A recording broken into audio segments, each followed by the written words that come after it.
নমস্কাৰ বন্ধুসকল, স্বাগতম জনাইছোঁ সকলোকে অন্য এটা ভিডিঅ'লৈ।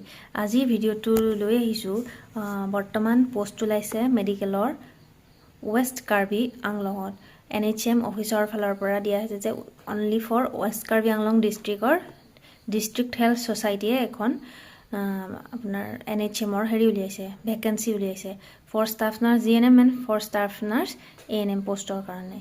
কিমান পোষ্ট আছে? ষ্টাফ নাৰ্ছ GNMৰ কাৰণে পোষ্ট আছে 54টা আৰু ANMৰ কাৰণে আছে 18টা। ক'ত পষ্টিং হ'ব? ৱেষ্ট কাৰ্বি আংলং হামৰেন, সেইখন ডিষ্ট্ৰিক্টতেই পষ্টিং হ'ব, বাকী ক'তো নহয়। আৰু তাৰ কাৰণে কি লাগিব? GNM যিটো ষ্টাফ নাৰ্ছ আছে তাৰ কাৰণে লাগিব BSc নাৰ্ছিং হওক বা GNM হওক। ফ্ৰেছলি যিবিলাক কেণ্ডিডেটছ ওলাইছে তেওঁলোকেও এপ্লাই কৰিব পাৰিব। গতিকে ফ্ৰেছ কেণ্ডিডেট যাৰ কোনো এক্সপিৰিয়েঞ্চ নাই বিশেষ তেওঁলোকেও পাৰিব। আৰু ANM সকলৰ ঠিক একেই, এই 18টা পোষ্টৰ কাৰণে। আৰু চেলাৰীটো কিমান হ'ব? যিহেতু NHMৰ, গতিকে চেলাৰীটো অলপ কম হ'ব ৰেগুলাৰতকৈ। গতিকে চেলাৰীটো হ'ব 20,000 টকা ফৰ BSc অৰ GNM NHMৰ ষ্টাফ নাৰ্ছৰ কাৰণে। আৰু ANMৰ হ'ব 18,000 টকা। আৰু কথাটো সেইটো, আৰু লাষ্ট ডেট হৈছে 29 নৱেম্বৰ।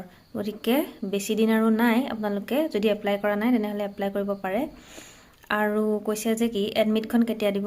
এডমিট দিব 8 ডিচেম্বৰ পৰা 14 ডিচেম্বৰলৈকে। আৰু কোনো পৰীক্ষা নহয়, ইণ্টাৰভিউ হ'ব।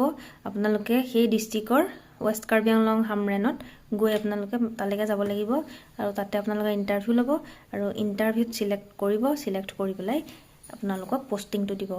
সেইটোৱে কথা। আৰু কি কৈছে যে এডমিট কাৰ্ডখনো সেই অফিচৰ পৰাই ল'ব লাগিব। Admit card for the short listed candidate may be collected from the office of the undersign. 8 তাৰিখৰ পৰা 14 ডিচেম্বৰলৈকে আপোনালোকে এডমিটখন ল'ব লাগিব। গতিকে সেইটোৱেই আছিলে আজি এডভাৰটাইজমেণ্টটো। জইণ্ট ডিৰেক্টৰৰ ফালৰ পৰা দিছে health service Hamren west Karbi Anglong. গতিকে যদি এপ্লাই কৰা নাই তেনেহ'লে এপ্লাই কৰিব পাৰে। গতিকে আজিৰ ভিডিঅ'টো ইমানেই। ধন্যবাদ।